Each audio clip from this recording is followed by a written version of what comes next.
절씩 교독하겠습니다.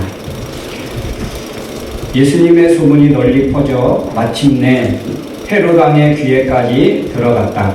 사람들은 죽은 세례 요한이 다시 살아났다. 그래서 그가 기적을 행하는 이런 능력을 소유하게 되었다 하고 말하였다.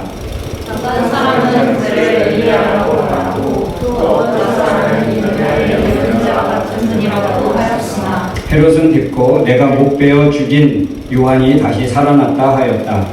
헤롯은 전에 자기 동생 빌립의 아내 헤로디아와 결혼한 일로 요한을 잡아간 일이 있었다. 그것은 요한이 헤롯에게 동생의 아내와 결혼한 것은 잘못입니다 하고 말했기 때문이었다. 그래서 헤로디아는 요한에게 암심을 품고 그를 죽이려 하였으나 헤롯이 요한을 괴롭고 거룩한 사람으로 여겨 두려워하며 보았기 때문에 뜻을 이루지 못하였다. 헤롯은 요한의 말을 들을 때 몹시 괴로워하면서도 그의 말을 지키려고 하였다. 마침 헤로디아에게 좋은 기회가 왔다. 헤롯이 자기 생일에 고관들과 고위군 지휘관들과 갈릴리의 귀빈들을 초대하여 잔치를 베풀었다. 그 자리에 헤로디아의 딸이 들어와 춤을 춰서 헤롯과 참석한 손님들을 즐겁게 하자 왕은 소녀에게 내 소원이 무엇인지 말해보아라. 내 나라의 절반이라도 주겠다 하고 약속하였다. 소녀가 나가서 자기 어머니에게 무엇을 요구할까요? 하고 묻자 그녀는 세례 요한의 머리를 달라고 하여라 하고 대답하였다. 그래서 소녀는 급히 왕에게 가서 세례 요한의 머리를 쟁반에 담아 지금 곧 제게 주십시오 하였다. 왕은 몹시 괴로워하면서도 자기가 한 약속과 잔치 자리에 앉아있는 손님들 때문에 소녀의 요구를 거절하고 싶지 않았다. 왕이 즉시 사형 집행인을 보내며 요한의 목을 베어 오라고 명령하자 그는 감옥에 가서 요한의 목을 베어 그 머리를 쟁반에 담아다가 소녀에게 주었으며 소녀는 그것을 자기 어머니에게 갖다 줬다. 다 같이 요한의 제자들은 이 소식을 듣고 시체를 가져다가 장사하였다. 오늘도 하나님의 크신 은혜와 평강이 오늘 예배하는 모두에게 있기를 주님의 이름으로 축복합니다. 우리 좌우옆 분이랑 우리 축복하며 인사하겠습니다. 하나님이 하십니다.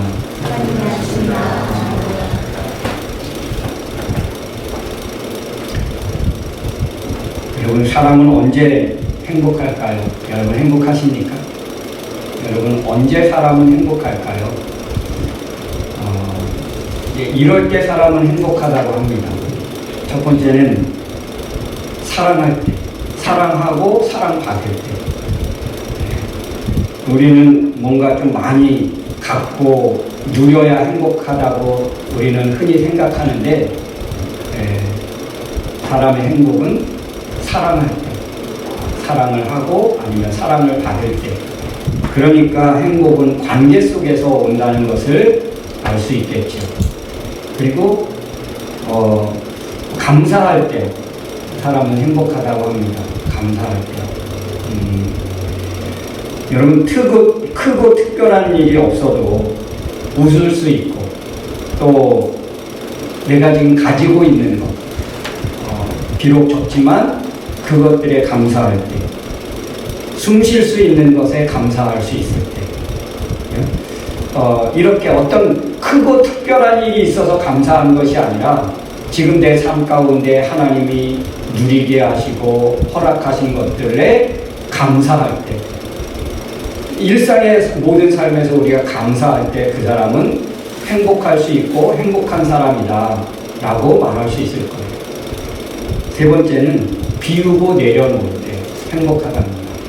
우리는 뭔가 채우고 더 많은 것들을 갖고 그럴 때 행복하다고 생각하지 않습니까? 그런데요, 많이 갖고 채우고 풍요로울 때 행복해질 것이 아니라 어떻게요? 욕심과 비교하는 것을 내려놓을 때, 욕망을 비우고 내려놓을 때, 그럴 때 우리가 우리가 행복하다 말할 수 있고요. 그리고 언제 행복하냐? 했더니 성장할 때, 계속 성장해 갈 때. 그래서 우리의 마음이 넓어지고 생각이 커지고 자기 중심적인 삶에서 이웃과 또 우리를 위한 삶으로, 공동체를 위한 삶으로 성장할 때, 늘 자기 중심, 자기만 알았던 사람이 드디어 다른 사람을 배려하고 다른 사람을 뭔가 섬길 수 있고, 네, 우리 이웃이라는 개념을 가지고 그만큼 성장해 갈 때 사람이 행복하다고 하죠. 그리고 주님이 주시는 평안을 비로소 누리게 되어질 때, 여러분, 진정한 행복은 세상이 줄 수 없는 평안, 눈에 보이는 것이 아닌 하나님이 믿어지고 하나님이 느껴지고 하나님이 체험되어지는, 이것이 정말 행복하다고 하는데, 여러분, 하나님이 느껴지십니까? 하나님이 깨달아지고 하나님이 믿어지고 하나님이 여러분의 삶 가운데 늘 체험되고 있습니까? 이런 것들이 우리가 알게 되어질 때 사람은 행복하다고 하죠. 여러분, 우리 육신의 삶이 얼마나 피곤하고 지치고 힘듭니까?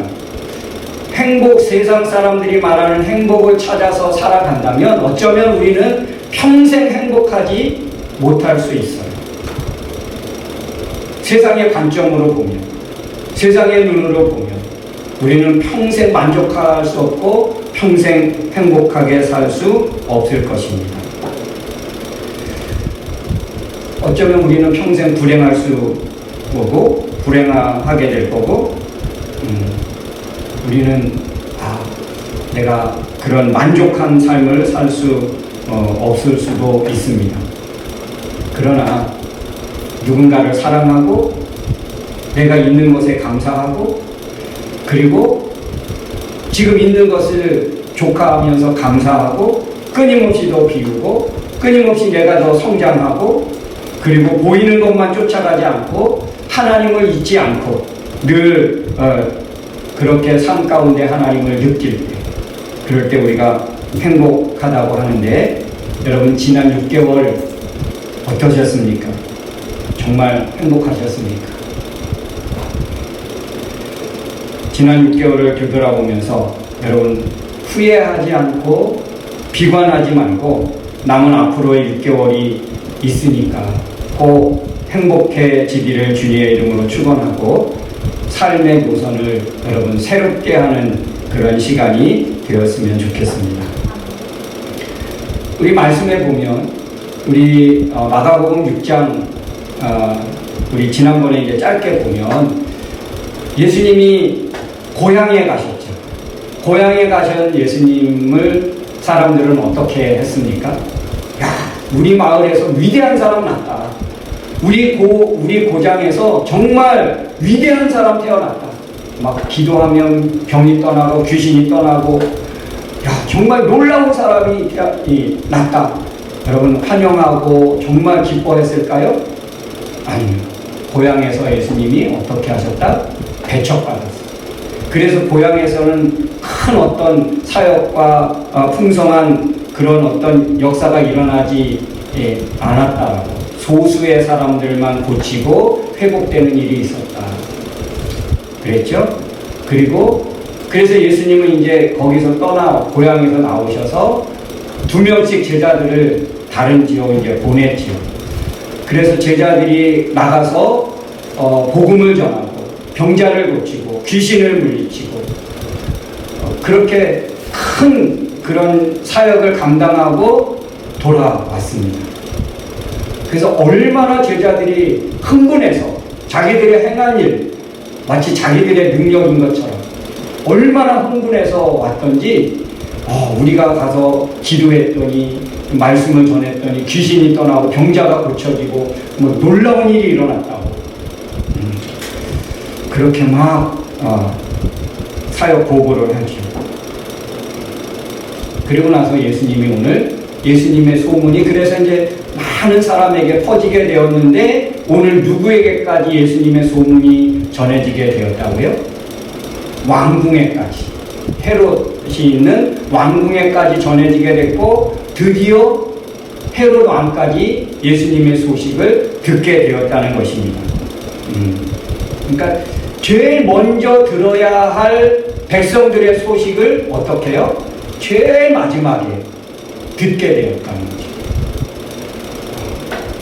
그러니까 왕은 백성들의 삶과 너무 동떨어져 있는 삶인 것 같아요. 근데 오늘날 지금 우리 한국의 대통령을 보니까 백성들의 소식과 백성들의 어려움을 제일 먼저 알고 싶어서 백성들 속으로 지금 가더라고요. 그건 참 잘하고 있는 일인 것 같습니다. 네. 근데 여러분, 예수님의 소식이 이렇게 퍼져지니까 이제 여러 예수님의 예수님을 이제 해석하게 되었습니다. 어떤 사람은 죽은 세례 요한이 다시 살아났다 하고, 어떤 사람은 엘리야가 다시 환생했다고 하고, 어떤 사람은 선지자, 예언자 중에 한 사람이 다시 살아났다라고 그렇게 예수님을 이제 해석하게 되었습니다. 그런데 오늘 그런 여러 가지 예수님의 해석 가운데 이 헤롯은 이 예수님의 사역을 보면서 어떤 생각을 했냐 하면, 자기가 죽인 세례 요한이 다시 살아났다라고 생각을 하고, 그러면서 세례 요한이 어떻게 죽었는지, 왜 죽었는지에 대해서 자세하게 기록하고 있습니다. 이거 보면 세례 요한은 이미 죽은 거예요. 어쩌면 사람들의 기억 속에서 사라졌고, 아마 헤롯도 자기가 죽였지만 잊고 싶은 그런 사건 중에 하나였던 것 같습니다. 빨리 잊어버렸으면 좋겠는 그런 자기의 어떤 악행 중에 하나였던 것 같습니다. 그런데 예수님이 예수님의 사역을 통해서 그 잊어지는 세례 요한의 그 사건을 생각하게 된 것입니다. 이미 끝난 일이고 이미 지난 일인데 왜 이렇게 오늘 여기에 세례 요한의 죽음이 구체적이고 자세하게 기록되어져 있을까? 이것은 몇 가지 이유가 있는데요. 그 첫 번째 이유가 뭐냐면, 예수님의 사역이 세례 요한을 연상시킬 정도로, 아니면 그 이상이었다는 것이죠.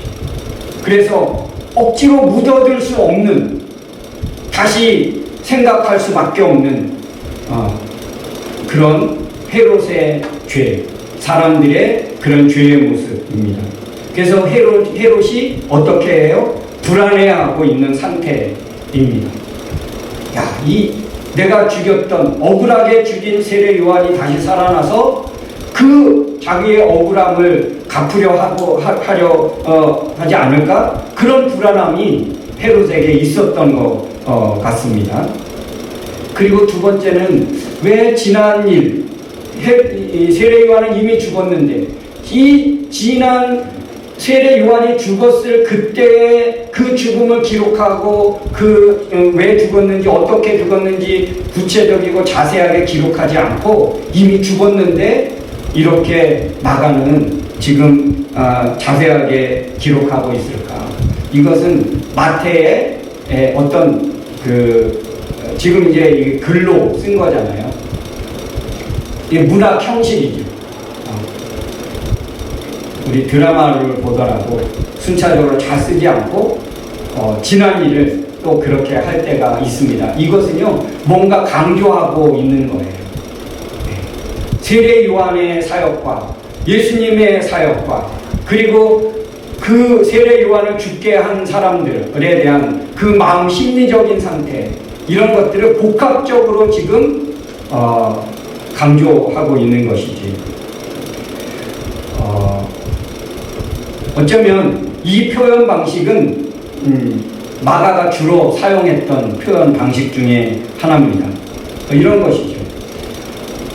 세례 요한이 왜 죽었습니까? 진리를 말하다가 이 어떤 아내의 부인을 빼앗은 거죠.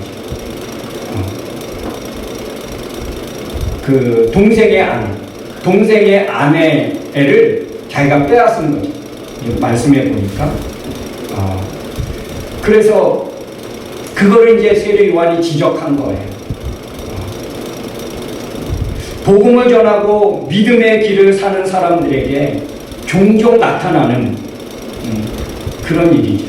여러분, 우리가 믿으며 살아가지만 믿는 사람들에게 항상 기쁘고 환영받고 여러분 영광스러운 일만 있습니까? 그러지 않죠.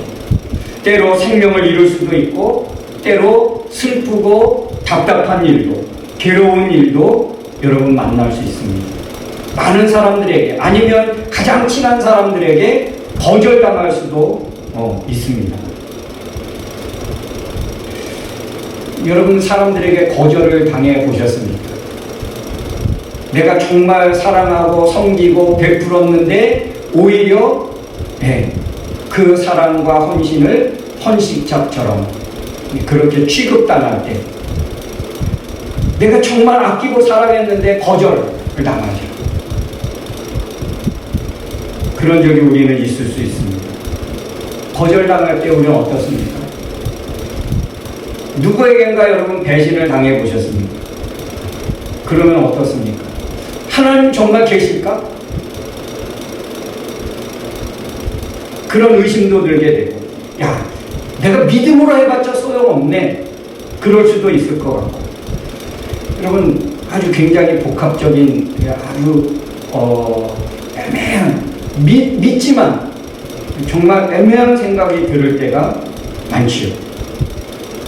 근데 여러분, 오늘 이 세례 요한의 죽음을 통해서 우리가 무엇을 알 수 있느냐면, 거절을 거절당한 거를 보니까 이게 맞는 거구나.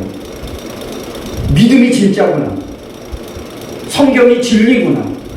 이것을 말씀해 주고 있는 거예요. 거절당한 요한이 여러분 하나님의 사람이었듯이 진리를 말하는 그 세례 요한이 하나님의 사람이었다는 것을 오늘 말해주고 있는 것이죠.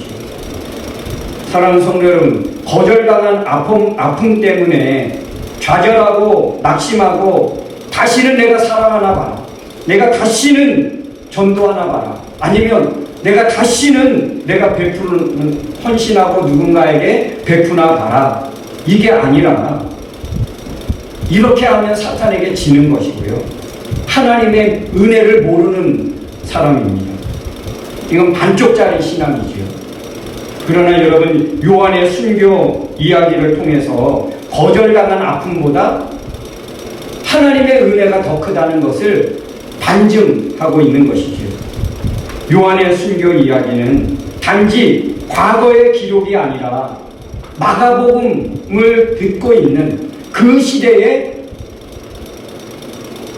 사람들의, 마가복음을 읽고 마가복음을 전해받은 사람들의 지금 이야기인 거예요.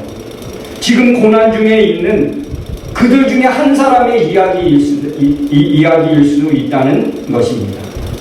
오늘날 이 요한의 이 죽음은 어쩌면 믿음으로 섬기고 믿음으로 사랑하고 믿음으로 믿고 살아가는 우리들이 당하고 있는 어쩌면 고난일 수 있고 아픔일 수 있습니다. 세례 요한의 죽음은 성경에 한 기록되어진 이야기가 아니고 오늘날 우리들의 고난이고 아픔이고 이럴 수 있다는 것입니다. 진리를 말할 때 사람들이 변화되느냐, 진리를 말할 때 오히려 고난을 당합니다.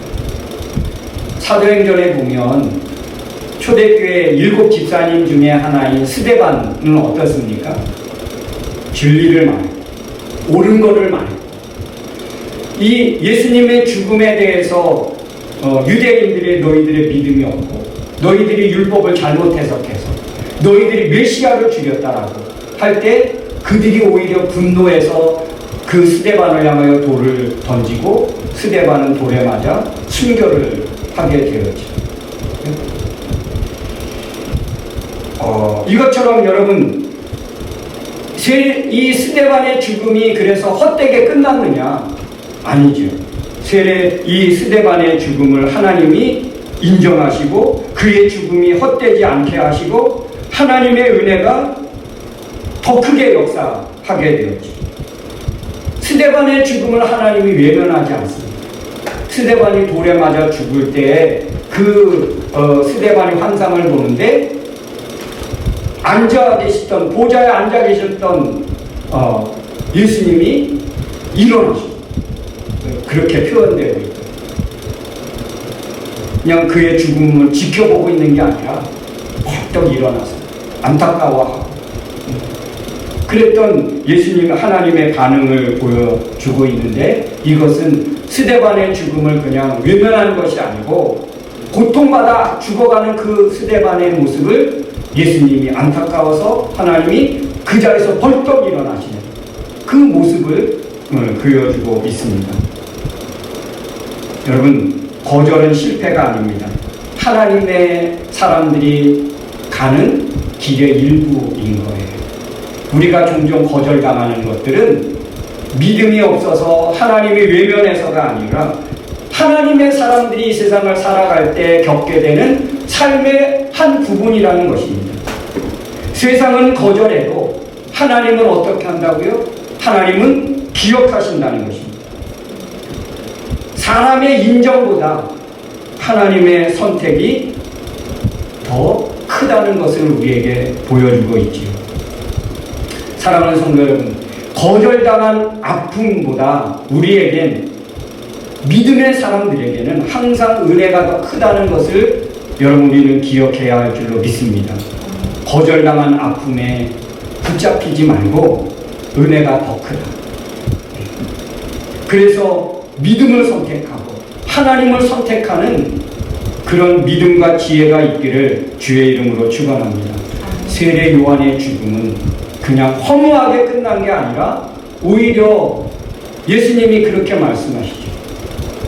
세례 요한은 죽었지만 하나님은 그의 죽음을 가장 높게 평가하셨고 이 세상에서 여자가 낳은 중에 이만한 믿음이 있고 이만한 위대한 사람이 없다라고 할 정도로 세례 요한의 삶을 예수님이 그렇게 높게 평가하셨습니다.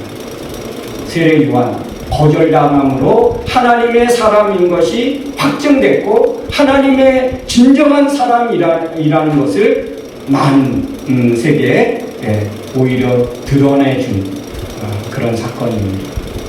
여러분, 우리가 이 세상을 살아가면서 종종 이 정도는 아니어도 세례 요한 같은 죽음, 스데반처럼 돌에 맞아 죽는 그런 거절은 아니어도 종종 우리는 따가운 시선, 보이지 않는 그런 거리둠, 또 보이지 않는 그런 외면, 이런 게 우리에게는 있지요. 종종 있습니다. 거절당한 아픔, 그것에 매이지 말고 거절당했다면 내가 사랑하고 섬기고 베풀고 나누었는데 거절당했다. 내가 정말 하나님의 사랑으로 정말 불쌍히 여기고 사랑하고 섬겼는데 거절당했다. 그러면 내가 잘 살았구나. 내가 진짜구나. 믿음이 진짜구나. 하나님이 진짜 내 사랑과 헌신을 받으시는구나. 여러분, 이렇게 역으로 생각하고 그래서 하나님이 지금도 함께하고 있다는 것을 선포하고 여러분 감사하면서 그 믿음의 삶을 멈추지 않아야 이게 진짜 신앙이고 믿음이라는 것입니다. 종종 거절당했을 때 우리는 이렇게 역으로 생각합시다. 거절당했다면 나 하나님의 사람이야. 꼭 거절당했다면 아픔이 있다면 하나님의 은혜가 내게는 더 크게 오겠구나. 하나님의 사랑은 나를 더 크게 받아주시겠구나. 여러분, 이렇게 역으로 생각하자는 것입니다. 세례 요한의 죽음, 그 죽음 헛된 것이 아니라 오히려 세례 요한이 진짜 하나님의 사람인 것을 드러내주는 거죠. 여러분, 우리의 믿음이 그와 같아지기를 원합니다. 우리가 당했던 아픔, 우리가 겪어야 했던 우리의 삶의 무거운 일들, 이것이 우리가 잘못해서 고난당하고 어려움당하는 것은 그건 얼마든지 있을 수 있는 일입니다. 근데 내가 잘못하지 않았어요. 내가 잘못 살지 않았습니다. 그런데 오히려 거절당했다면 그것은 하나님의 진짜 믿음으로 살아가고 있다는 어떤 반증이죠. 하나님이 되돌려 주시는 그런 것입니다.